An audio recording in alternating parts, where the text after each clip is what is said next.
Patrimoine. Salut sur vous. En quête de patrimoine, découvrons notre histoire. La vie des saints. 28 janvier, nous fêtons Saint Cyril. Un esprit vif et pénétrant, une foi ardente, des mœurs pures signalèrent Cyril au suffrage après la mort de son oncle Théophile, patriarche d'Alexandrie, l'an 412. Élu pour lui succéder, il se montra zélé défenseur de la vérité contre Nestorius. Ce patriarche de Constantinople, sous une apparence de piété, répandait ses erreurs.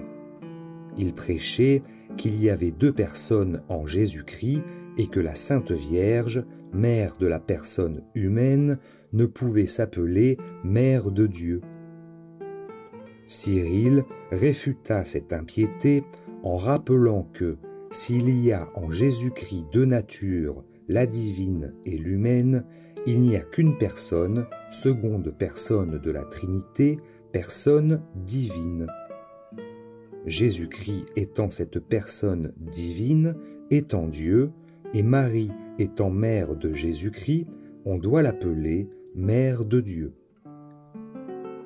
L'illustre docteur écrivit au pape Saint Célestin pour bien préciser l'état de la question que Nestorius tâchait d'embrouiller dans ses lettres.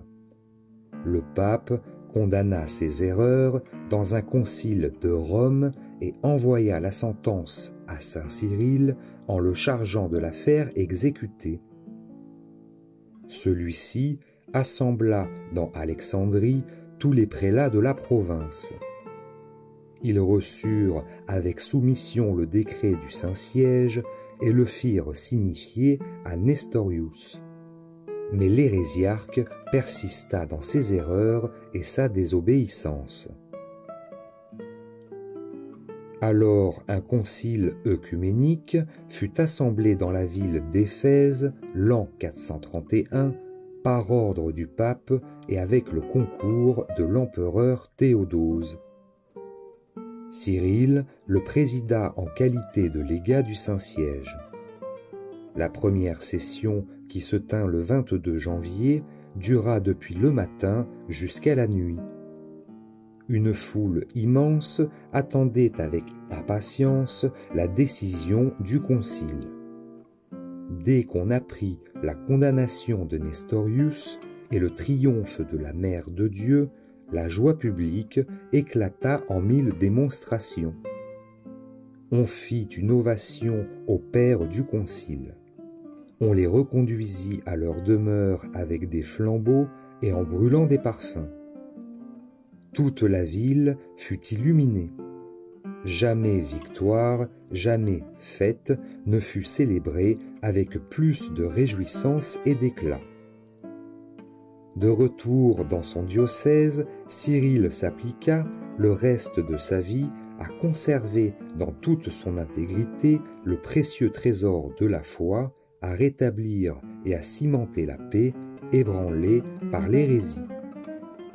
Il mourut le 9 juin, l'an 444. On l'a surnommé l'avocat de la foi orthodoxe, le docteur de l'incarnation. 28 janvier, Saint-Pierre Nolasque, confesseur. Saint-Pierre suivit Simon de Montfort dans la croisade contre les Albigeois et fit l'éducation du prince Jacques d'Aragon. Désolé de voir tant de chrétiens prisonniers des musulmans, il fonda avec saint Raymond de Peñafort et le roi Jacques d'Aragon l'ordre de Notre-Dame de la Merci pour le rachat des captifs dont il fut le premier supérieur. Les frères de cet ordre, en plus des 3 vœux habituels, s'engageaient par un 4e à rester en otage au pouvoir des morts et à offrir leur vie, si cela était nécessaire, à la délivrance des chrétiens. Durant sa vie, Saint Pierre fut souvent consolé par les apparitions de son ange gardien et de la Vierge Marie. Instruit en songe de l'imminence de sa mort, 1256, il récita le psaume 110 et lorsqu'il parvint à ces paroles, le Seigneur a envoyé la rédemption à son peuple, rendit son âme à Dieu. On le représente en vêtements blancs, avec sur la poitrine un écusson aux armes d'Aragon et entouré de chrétiens délivrés de l'esclavage. Personne n'a un plus grand amour que celui qui donne sa vie pour ses amis. Jean 15, 13.